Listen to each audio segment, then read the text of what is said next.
Asan na? Hindi lagi pang cellphone. Ayan. Wow! Wait lang, anong AI dito? Paano siya naging AI? May motion tracker. Oo, ganun. Ah, Pang-vlog mo. eyes on you always. Pero hindi sila yung kasama ko sa kapehan na to. Kape. Adik ako sa kape. Napakasarap. Lalo na pag may kasama. Kaya ngayon, isasama ko kayo sa mga kapihan na hindi ko pa napupuntahan kasama ang kung sino man. Diyan na ata. Oo, ito na ata.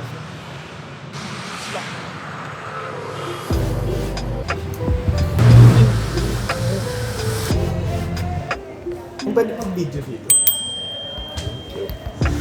Isang iced tea muna. Later na lang po yung Ah? Later na lang po yung payment. Tagal pa yata kasi mga kasama ko eh. See? Ice. Thank you po. Iced tea. At dahil wala pa sila, mag-iced tea muna tayo. Wow. Di ko in-expect na mauuna ako sa isang kapehan na episode na wala pa yung mga guest. At pangalawang kape ko na rin to ngayong araw. Dahil tinikman ko yung kape kanina sa...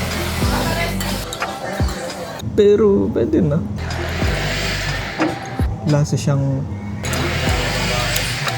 walang kape. Ang kape yun. Ang weird mag-isa.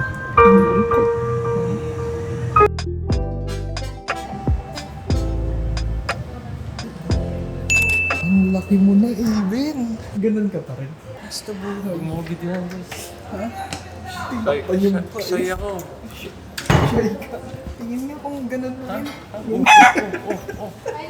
Sus ka. Walang in-order. Akala ko kasi traffic. Hindi pala traffic pagka Sunday. Gagi, nakakamiss kang makita sa frame ng isang tuna fish. Oh. Tatay na tatay ka na, Even. Hindi naman, grabe naman. Hindi naman ako. Hindi, I mean yung pormahan. Dati naka-polo shirt ka. Ay, hindi ako sanay. Parang mas tatay nga yan eh. Hindi, engineer na tayo eh. Engineer? Di ka na ginagamit yung engineer ko eh. Bagay. Same. Ano ba yung ginagawa mo ngayon? Huwag muna natin yung pag-usapan. Mamaya na. Anyway, nandito kami ngayon sa May QC along Aurora Boulevard. Dito ka pa rin ba nakatira malapit sa Cubao? Hindi. Ay, hindi na. Hindi naman ako tumira doon sa Cubao eh. I mean, dun sa... Oh, Basta yung... may Banawi ako. Oh, Banawe. Oh, sorry sorry na. naman. Sorry na. Tagal na panahon na nun. Tanga pa rin. Hindi, joke lang. Engineer yan. Engineer din. Mahilig ka na ba sa coffee ngayon? Hindi. Hindi pa rin. Hindi pa rin. Thank you. Thank you sa pagpunta. Hindi, imagine mo Thank kasi. you. Thank you sa pagpunta. Work from home ako. Ito kailangan ng kape. Kahit na. Kung pagising, productive. Pag inantok ko, matulog ako. Bakit ako kakape? Grabe. Confucius mindset pa rin. So, mayaman ka na ngayon. Meron ka ng 3 trillion. Hindi natin masabi, boss eh. Ah, hindi. Baka mahuli mo. Baka biglang ano. Sige. Freeze. Habang hinihintay pa namin yung isa, Low-key lang. tagal kasi nung isa, no? Late pa rin hanggang ngayon. Grabe ka naman. Kulang na lang. Ba't ka naman, Kel Teacher Santos? natin?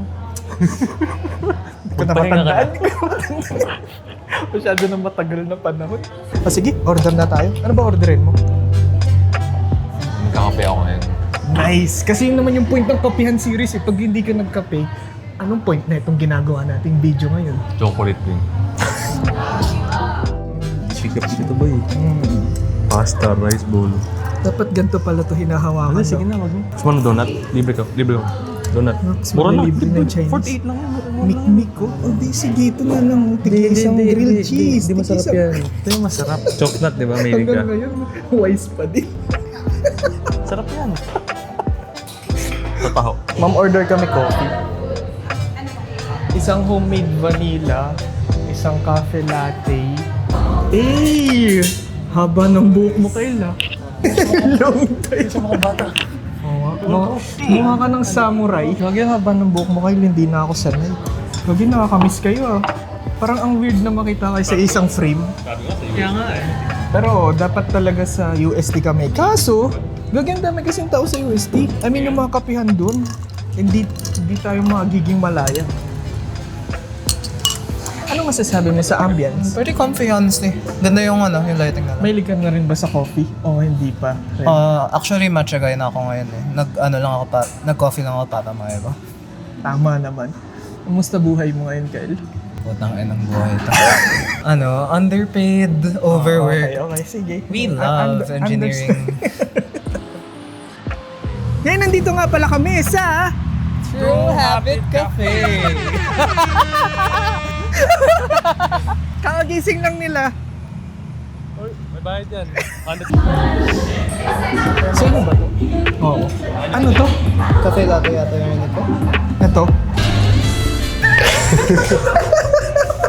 Welcome to A-Bits Review. Yung coffee mo. Ano ang kape na to? Nakalimutan ko rin. Pati dito nang modi ko eh. Walang pinagbago. Homemade vanilla latte. 195 lang. Hahaluin mo to. Hahaluin naman siguro to. Oo naman. Siyempre, ano tayo? Sabihin natin mahal, di ba? food reviews. Yun, Yes. okay. Tapos hindi pala sa Malamig. Tama naman. Kapait. Pwede lang. Okay, next. Wait lang, nakatikim ka ba ng espresso shot? Malay. Ano last nun? Okay, sige. Okay na yun. Okay na yun, okay na yun. This is caramel latte apparently. Sarap yung milk nila. Let's stir it, get the coffee in. Nagbalanse yung milk, tapos yung shot. Maganda yung balance ng caramel sa yung espresso shot. Nakakalasa ka ng espresso shot. Kumpara sa brewed, di-differentiate mo yung lasa nila. Oh, Buti pa to, addict Aben. sa Starbucks dati. Buti pa siya. So pagkakaalam ko kasi yung brewed, mapait. Tapos yung espresso shot, mapait din. Tama naman. Di ko ma-put to words yung yung difference sila. Pero lasa ko yung difference. Oh, so good. espresso shot siya, no? Ito ay, syempre, cafe latte. Ang cute ng lalagyanan nila. Feel ko ito yung pinakamaliit na serving na napuntahan kong kapehan. Ay, wow nga. Tama ka. Tama si Kyle. Sobrang sarap ng espresso shot nila. Parang pwede na siyang makumpara sa Sagada beans. At, pero yun, oo nga, malakas din yung gatas.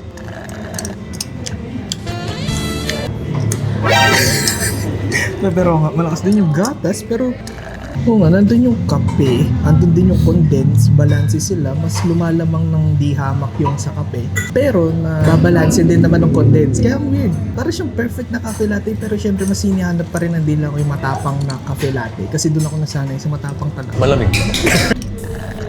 Pero panalo pa rin to kumpara sa Starbucks. Okay, cheers! Itadakimasu. Happy birthday, Aiden. Malamig.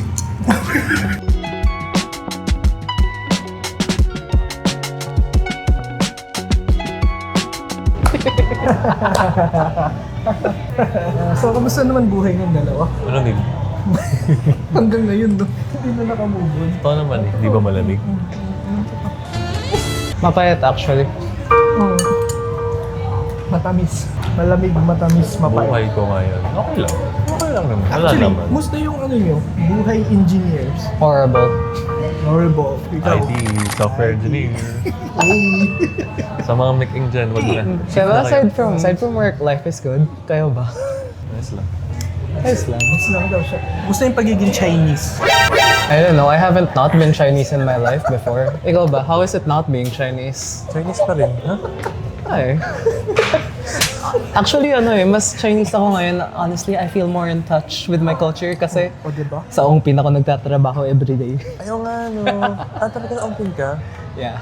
Okay, di nag-Chinese mga tao sa'yo. Yung mga Mga very Chinese, Chinese. kasalanan mo yan, nagtanong Sineryoso ka nyo na about to. Chinese. We're very serious about our Wait culture. lang. Malamig. Balik na tayo sa topic. Nagagamit nyo ba yung pinag-aralan natin for 5 years sa trabaho? Hell no. C++? Ay, oo. Gagi kang prog 101. Hindi. Hindi. No one fucking uses C++, Kasi right? software engineer ka. Eh, di C++ ginagamit ko. ABAP ginagamit ko. Ibang language ako. Ikaw, hell no. Does Googling for it count? Reality. Isipin nyo, no, sayang naman yung mga pinaggagastos natin dun, tapos di rin naman pala natin magagamit. Hindi naman. Like yung mga pinagastos natin doon, saka yung inaral natin, para sa problem solving skills natin yun. Tama. Sa ngayon, tapos ngayon gumagawa ng tama. Tapos ano naman, pag mas Malamig. mataas na pwesto natin sa kumpanya, tayo na yung gumagawa ng problema. Ako na yung problema no? Ikaw na yung problema. Sarap ng ganun. Hindi ka na yung bibigay ng solusyon. Gusto ko ng ganun. Tama Yung naman. problema lang sa buhay. Ay, ibang tao. Gusto ko ng ganun. Eh, bukas na ba na-bar ng gantong oras? Ano ang titingnan mo? Relo. Sanay ako na may Hindi. relo ko, naiwan ko sa site. Meron na ba kayong 1 million pesos? Bakit mo tinatanong yan? Ano lang, making conversation. Bakit pera? Hindi, alam mo yun, gano'n na ba kayo katagal nagtatrabaho? Ikaw? College pa lang, may trabaho na ako eh. Kaya nga, edi ikaw may 1 million, 3 billion pesos ka na. Meron siya, ikaw. Hindi nang galing sa trabaho. Nakuha po namin yung pera namin through legal means. Uy, huwag mo damay dyan. Uy, ikaw nga yung Ba't kayo hindi mastermind. dadama? Yun, legal kaya ginagawa na. Mastermind, di. Maski nung dati. Pulihin din. Alam mo ba, pinapagbenta ako dati nito ng mga, ano yung pops? Push pops yung nilalagay sa, yung nilalagay sa likod ng cellphone. Ang baba ng margins yun eh. No? Mga pinapagawa sa akin nito dati. Mali mo, 10 pesos lang isang ano. Uy, premium gadgets. Tanda mo yun. Tanda Tapos mo yun. yung bidlock ako sa marketplace dahil sa'yo. Hindi. Sa UST marketplace. Yun Kasi ba kung yun? ano yung Hindi yun. binibenta sa Uy, good days. kumita tayo na. Oo, parang. Parang nakabenta ko tatlo atang cellphone. Pero, baba rin kita ko rin eh. Tapos na-block ako sa Facebook ads. Kasi nag-add ako ng mga peti. Pero nakalagay naman eh. So, di naman ako naganako. Kumbaga talagang mahalaga yung side hustle. Hanggang ngayon ba, ikaw may side hustle ka ba? Ikaw. Wala na ngayon? Pero mahalaga ba yun pagdating sa income generation?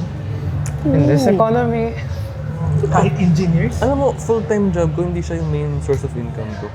Oo nga, yan din yung naririnig ko eh. Madalas. Yun lang yung parang ensuring lang na continue experience mo. Tapos, parang may sasalo sa'yo kasi every month may sweldo ka. Makinig kayo dito. Pero hindi naman yun dapat eh. Dapat diversify. Dapat pera mo hindi natutulog. Dapat pera mo gumagalaw. Hindi lang nakaiwan sa bangko. actually wala akong side hustle ngayon. Maghanap ka. Halos 70% ng sahod ko na pupunta sa portfolio ko. Oh, okay lang. Oo, at least nag-invest ka sa sarili mo. Pwede naman na yun. So kung meron kayong gustong sabihin sa mga future na gustong maging engineers, ano yung take away nyo para sa kanila? Tigil nyo na. Bakit napaka-negative naman? Imagine mo, nag-apply ako, engineer na ako. Oh. Lisensyado na. Oh. 2023, offer sa akin 13,000. Boss, 13,000. Stay in pa yan. Understand. Babayaran mo pa yung board. Ha? Babayaran mo pa yung boarding house. So magkakaltas pa? Oo, magkakaltas pa yung 13,000 Oh, mo. sige. Okay, 13,000. edi anong kinita mo? Edi sana nagtambay ka na sa bahay, di ba? Tama. Parang na negative ka pa eh. Ikaw. Feeling ko mas malaki pakita mo kung maghanap ka ng tindahan tapos nag-apply ka maging bantay. Like, mildly acceptable pa kung kahit 16 lang tapos may may potential for raises. Pero tuloy mo lang yung freelance mo. Eh di, ano yung pinaka-point niyo sa mga nanonood? Huwag na lang mag-engineering? Ano yung mas magandang i-pursue? Ako. Hirap tanggapin, di mo na ako kailangan. Call me. Alam mo, main purpose ko ng mechanical engineering, bakit ako kumuha nun, is mahilig ako sa kotse. Tama. Okay, fast forward, nalaman ko nung nagtrabaho ko, para magkaroon ng kotse, kailangan mo ng pera. May pera ba sa engineering? I mean kasi starting, binibigyan ko lang kayo ng kahit papano ng positive vibe. I think sinasabi niya, kung gusto mo mag-aral ng engineering, gawin mo para sa passion mo, hindi dahil sa pera. Kasi wala kang mahanap na pera dito. O ganda. Sana na may nilabanan mo. Kapag gusto mo mag-abroad, ang ganda ng mechanical. Sobrang ganda. Pero Kasi pag sa Philippines, Yeah. kapag IT kasi medyo mahirap pag ibang Severely undervalued engineering dito sa atin. Ako nagtatrabaho lang ako dito para sa experience, para Diba, sa mag-apply pandami ako na, si overseas.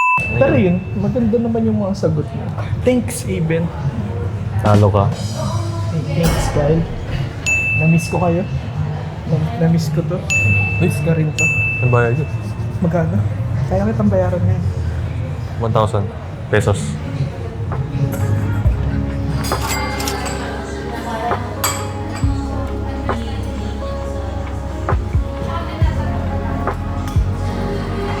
Happy birthday, Aven. Ikaw muna yung mag-rate. Malamig.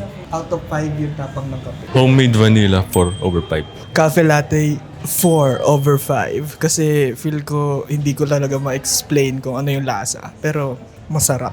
Caramel latte. Yeah, I'd give it a 4. Feeling ko hindi siya perfect pero maganda yung yung lasa ng espresso sa milk niya and well balanced yung tatlong flavors. Alright, kita-kits sa susunod na kapehan. Cheers!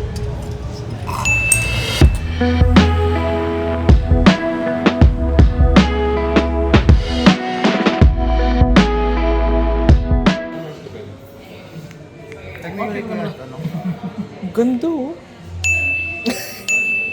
Bye-bye guys. Hindi, nagpapaalam lang ako sa video. Bye-bye.